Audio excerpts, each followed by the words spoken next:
Boa noite, meu caro amigo que está assistindo a gente. Eu sou o Carlos. Eu sou a Luna. A gente vai apresentar para vocês a primeira edição do Cordencast e hoje a gente quis trazer mais um pouco do tema da geração 50+, e a gente está com um convidado um tanto quanto especial. Queria que você falasse um pouco sobre você. Boa noite, eu sou Odair Silveiro, sou professor de Física, tenho 63 anos, com carinha de 49, claro. Eu gosto muito de futebol e, às vezes, marcenaria, assim, entende? Pra espairecer a cabeça, essas coisas. Beleza. Odair, a gente trouxe, então, aqui algumas perguntas pra gente manter um bate-papo, certo? Certo. Das principais diferenças que a gente encara entre a geração Z e a geração Alpha, com a relação que elas têm com a geração do senhor. Então eu queria que você falasse um pouco da sua época, de como era a sua época, do que você fazia na sua infância, como era o tempo na sua época. Eu acho que para começar é um bom tema. Olha, na minha época, na minha infância, eu não tinha muita coisa assim. Eu cresci no interior, né? Então, perto de Taubaté, assim, num sítiozinho, eu pescava muito, brincava com meus primos, com meus irmãos. Aí eu tive a oportunidade de ir para fazer o USP, né? Aí eu me formei em Física e tal, e fui vivendo minha vida desse jeito, assim. E você concorda com aquela frase, né, que muita gente diz que na minha época era melhor? Você acha que isso é um fato? Você concorda ou é só uma nostalgia? É que eu concordo, é que não tem como você discordar da verdade, entende? Quer dizer, hoje em dia tá todo mundo nessas dancinhas de TikTok, todo mundo ansioso e não sei o que, querendo ir psicólogo. É só enfrentar a vida de frente, sabe? Então, sei lá, não sei bem o que dizer sobre isso, entende? Legal. Você falou que você teve a oportunidade de fazer a USP. Você tem irmãos, família que também fizeram faculdade, ou você foi o primeiro assim a sair desse ciclo? Olha, meu irmão mais velho, ele chegou a fazer engenharia mecânica. E ele tá vivo hoje? Não, Deus o tenha. Brincadeira. Mas meus outros 3 irmãos, eles continuaram no sítio, um deles faleceu bem novo.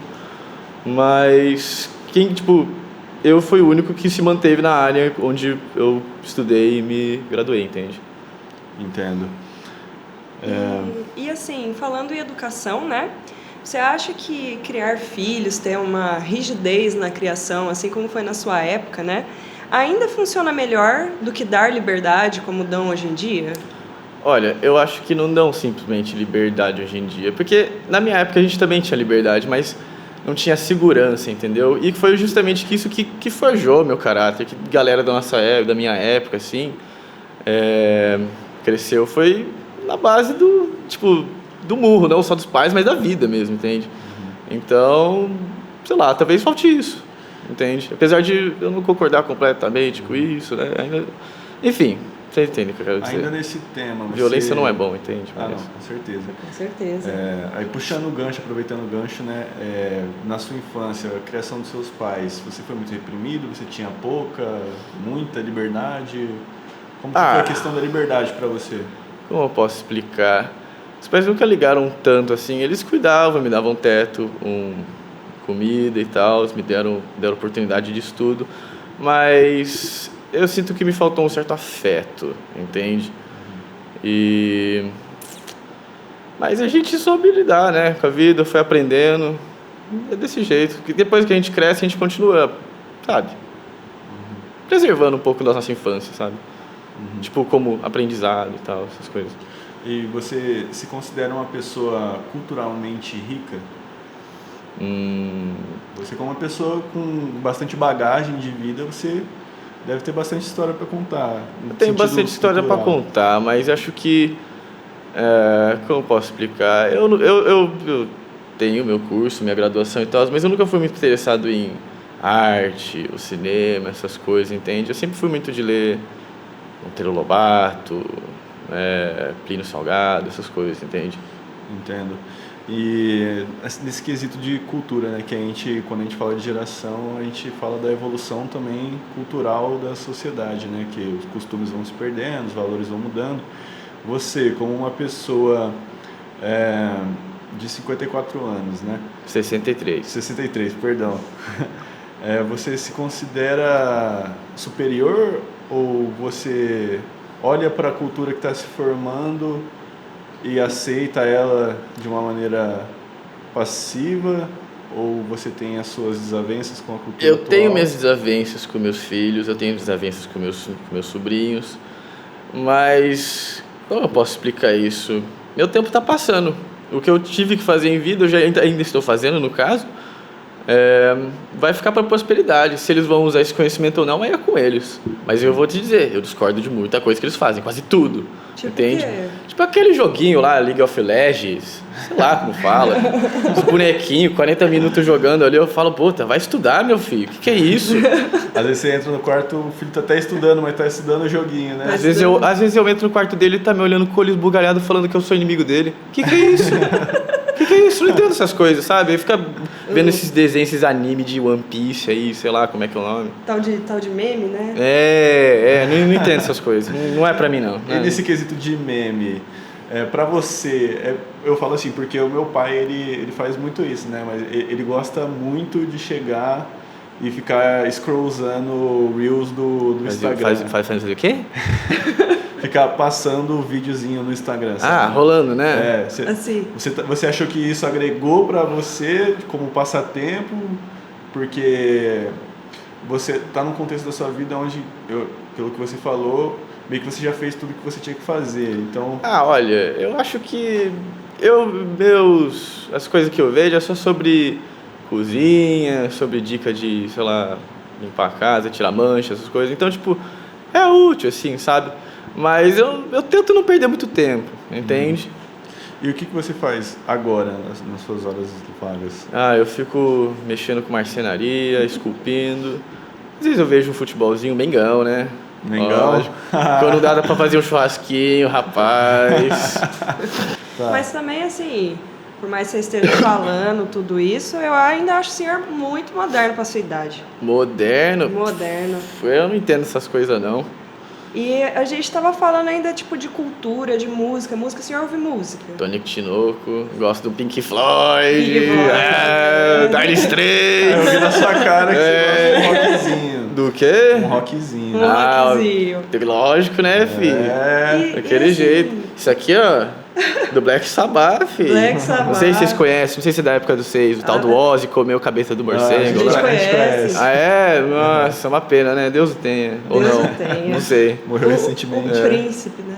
O príncipe. Mas nesse quesito de música, entre as músicas de antigamente e as músicas de hoje em dia, o que você tem a dizer das músicas de hoje em dia, principalmente na parte do funk, assim, dessa parte mais pesadona, que é uma linguagem mais explícita. Mais vulgar, né? Mais vulgar. Olha, vou ser honesto, é aquilo que eu falei, eu não entendo a geração atual, mas eu deixo eles fazerem o que quiser, mas eu, particularmente, nojo. Puta que pariu, não é minha praia, simplesmente não é. Não consegue? Não consigo, não dá. Mas meu neto começa a ouvir aquele Penélope Charmosa lá, eu falo, que é isso, meu filho? Não era o desenho, né? Da sua época. Exato.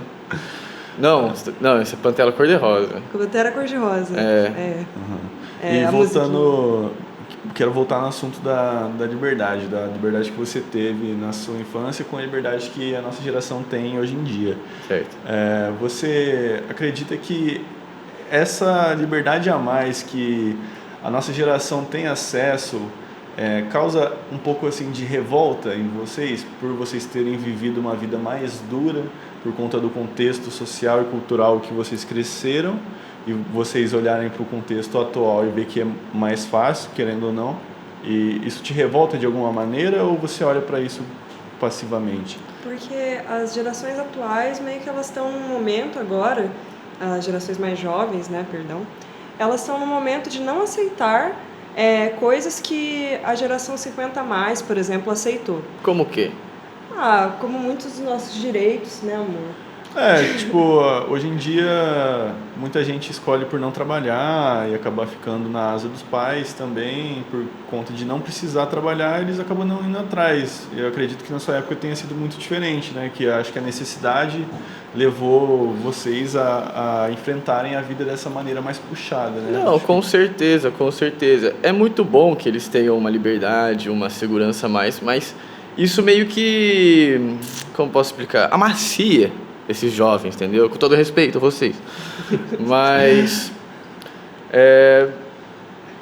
sabe, você não precisa sofrer para viver de fato, entendeu? Apesar, e aconteceu comigo, aconteceu com muita gente da minha geração. Eu sou grato pela minha experiência, pela minha história, pela minha trajetória. Mas, como posso explicar? Poderia ter sido diferente. Poderia ter sido diferente, mas da mesma forma que hoje em dia pode ser diferente, sendo um pouco mais rígido, entendeu? E ainda nesse contexto, você acha que poderia ser diferente, mas não foi por conta de quê? Vai saber, né? As intempéries da vida, cara. Não sei dizer não, mano. É só um sentimento, assim. É só um intuição. sentimento. Eu procuro não pensar tanto assim, sabe? Essas coisas. A gente fica mal da cabeça, sabe? Sim. Aí, Odair, queria fazer mais uma pergunta sobre valores também, porque a nossa geração a gente tem acesso a muito mais informação, querendo ou não. Hoje em dia a gente tem aí as inteligências artificiais. Não sei se você... GPS, sim, então, sim, GP... O chat GPT. Sim. Sim, meu filho mostrou. Essa e, entre outras também, inteligências artificiais também são encaradas com muito desprezo pelo fato dela facilitar a vida do jovem que busca conhecimento, dado que na sua situação, na sua época, não tinha essa facilidade, entendeu? É porque eu tinha na internet, era Barça. Entendeu? E vamos falar um pouco sobre o seu tempo de escola, então. Certo. Muita gente fala que os pais, quando contava que ia para a escola, tinha que passar por uma aventura, atravessar pasto, fugir de gado. A aventura era aguentar a escola. Então não mudou nada no seu tempo. Mudou, então. A gente apanhava do professor. Entende? Não era muito legal, não. Não, de fato. De fato. Mas tinha essa questão de vocês terem que passar de muito longe para ir para a escola, para buscar conhecimento, era muito mais difícil também. Sim, com certeza. Até porque minha comunidade, né, meus irmãos e tal, eram uma pequeno vilarejo, eu morava no sítio. Então, tipo, e a locomoção era muito mais difícil, muito mais devagar. Mas, ao mesmo tempo, tipo assim, essa mentalidade de ir devagar era o que fazia a gente, tipo, a gente aprendeu a ter paciência, entendeu? Entendi. Então, tipo, um dos problemas que eu acho da sua geração é que é tudo muito rápido, tudo muito imediato. Exatamente. Por conta da tecnologia e tudo mais, né? Sim. E a gente até queria saber a sua opinião, se você acha que a tecnologia é um vilão, assim, que estragou as relações, você acha que não era como antigamente, né? Ou se você acha que ela aproxima, se ela afasta. Posso ver? Pode pegar. Esse é da sua época. A de São Tomé. Já viajei pra São Tomé. E rapaz. Boas histórias. A gente conta. Vamos deixar para um próximo. Vamos deixar pro próximo. Mas então. Pode falar. Como a gente estava falando, né, sobre a tecnologia, você acha que ela afasta ou aproxima? Ela é boa ou ruim? Era melhor antes ou tá melhor agora? Acho que é complicado, viu? Porque eu vi o nascimento do primeiro computador, né? Quer dizer, primeiros usados, tipo, pessoais, entende? É mesmo, né? Você pegou essa era. Exatamente. Foi bem estranho no começo. Mas eu acho que pra vocês foi mais difícil foi um baque, né? Olha, foi esquisito, mas é que eu não posso, tipo assim, por mais que esteja piorando nossas relações e tal, eu sinto que ela só é mal usada, entende? Porque é uma ferramenta útil mesmo, porque... Por exemplo, a própria Wikipédia, que nem se usa mais, né, eu acho. A Wikipédia tá caindo. Tá caindo, né? Nossa, que pena. Ela era boa, quando uns 10, 15 anos atrás eu usava. Mas é que... Porque como eu posso explicar? É a culminação do todo conhecimento humano, né? Então, tipo... como se fosse um fórum, né? Exatamente. É só você saber pesquisar certinho ali e tal. Acho que essa coisa de GPT aí que vocês falaram não é muito diferente, não. É só saber usar direito e bom, saca? Mas tem que ter consciência, tem que ter cabeça. Tem que ter a cabeça. Tem que ter a cabeça com certeza. Exato. Ainda mais que a gente tem casos hoje em dia também de dependência, né? A escassez criativa, que a gente cita nas redes, né? Que muita gente acaba fazendo tudo na inteligência artificial e chega na hora de usar a cabeça mesmo, acaba não conseguindo exercer ali um pensamento tão criativo quanto ele conseguiria se ele usasse mais a cabeça em vez da inteligência artificial, né? Nesse ponto eu acho... Eu já tive uma época que eu tentei ser pichador. Pichador não, grafiteiro. Não sei como é que é o nome hoje em dia. Mas tem uma coisa que eu aprendi é que ninguém cria nada. A gente só rouba e adapta. Rouba como um artista. Nada se cria sobre o sol. Nada se cria sobre o sol. Tudo se copia. Como um artista. Exato. Acho que tem um livro que é... Mas eu acho que essa mentalidade é boa porque não é exatamente um roubo em si. É o compartilhamento de uma ideia, entendeu? E quando você está compartilhando ela, quem recebe faz o que quiser com isso. Porque, vocês entenderam o meu ponto, eu acho. Não, com certeza. E... assim, para finalizar, para a gente já entrar assim, numa conclusão, eu queria que você pudesse dar um conselho de alguém com essa bagagem que vivenciou todos esses anos, vivenciou a evolução da sociedade, o surgimento de novas gerações e como que você vê o mundo daqui para frente, que conselho você pode deixar para a galera que está assistindo a gente? E o que você considera importante para se focar daqui para frente, assim? Olha, eu vou ser bem honesto com esse Donald Trump maluco aí, com a China querendo invadir Brasil. Outra coisa lá na obra. Nossa, tá maluco. Olha, eu acho que vocês têm que se preparar, viu? Acho que vai ser fogo daqui para frente. E estudem e trabalhem. Nesse quesito de trabalho também, mais uma pergunta. Você ficou quanto tempo na sua profissão? Quando eu falei que eu tinha feito arte, essas coisas foi só como meio hobby da época, assim, entendeu? Mas eu me formei em 71. Faz mais de 40 anos, que isso, filho. Faz então uma média de uns 30 anos por que aí. Você leciona. E você lecionou durante esses 30 anos assim na mesma instituição? Sim. E então, a nossa geração tem muito disso, né? De tipo, eu não preciso disso. Também vi recentemente um artigo que falava que nossa geração usa da demissão como uma reviravolta, caso seja destratado uma catarse, trabalho. assim? Como se fosse, tipo, você vai me tratar assim, você vai me tratar assim, então eu não vou trabalhar para você. E justamente por a gente não precisar tanto assim... disso que eu tava falando no início. Tem que ter coragem, tem que ter disciplina. A gente tem que aguentar, entendeu? Isso molda a gente. Você não acha que isso é como se fosse uma prisão que a geração Z não está aceitando mais? Prisão é você ficar sem garantia, sem estabilidade.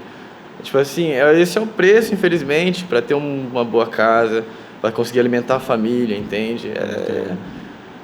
Não sei muito o que falar assim, disso, entende? Que assim, no caso da nossa geração, por exemplo, é que a gente não tem uma família, a gente não tem que ajudar também em casa, na maioria das vezes os pais acabam dando, é o que você falou, tipo, a gente não tem tanto assim compromisso, pelo menos tipo assim, uma boa parte da nossa geração, porque também tem a parte que passa necessidade, também tem a questão de precisar pagar algo para sobreviver, então claro, tem a rapaziada que é mais focada no trabalho precisar. Mas você tem um ponto. Mas também tem a galera que tipo assim, fala, eu não preciso disso, não vou ficar aceitando esse desaforo no trabalho que eu tô e também não quero mais ficar aqui, usa da demissão como uma desculpa, arma, digamos né? assim, de certa forma. Olha, eu vou falar para você, se um ambiente realmente está péssimo e tal, aí de fato assim, tá mexendo com a cabeça, aí tudo bem e tal, mas algumas coisas a gente tem que levar, tá ligado? Tem que saber conversar com o chefe, que seja, entendeu? sabe? Relevar muita coisa. Relevar muita coisa. Infelizmente a gente tem que se fechar um pouco, entendeu? Tem que engrossar a camada, sabe? A casca. Beleza. Entende? Sobre o conselho, qual foi o conselho mesmo? Se preparem, que daqui pra frente vai ser fogo. Ó, esses negócios de clima aí, nossa, tudo muito intenso, muito volátil. Os líderes mundial não quer saber disso. Então, estudem, trabalhem e façam um trabalho honesto. Façam um trabalho honesto. De fato, né? Acho que esse é o melhor conselho que a gente poderia receber também para a nossa geração, estudar, trabalhar, ainda mais porque a gente está numa fase onde a gente está construindo muito do que a gente vai viver pelos próximos anos. Queria agradecer imensamente a sua presença, queria também ver se Agradeço imensamente pelo convite. Se você tem alguma consideração. Agradecer, né, ao comparecimento dele aqui, que a gente sabe que foi difícil achar um tempo na agenda, né? Odair, muito obrigado. Você que está assistindo, obrigado pela sua atenção, espero que você tenha gostado do papo que a gente trocou com o Odair, espero que você tenha se identificado também em algum quesito, em algum aspecto. Faz assim. E a gente se vê no próximo episódio, numa próxima conversa. Odair, obrigado. Opa! Muito obrigado, seu Odair.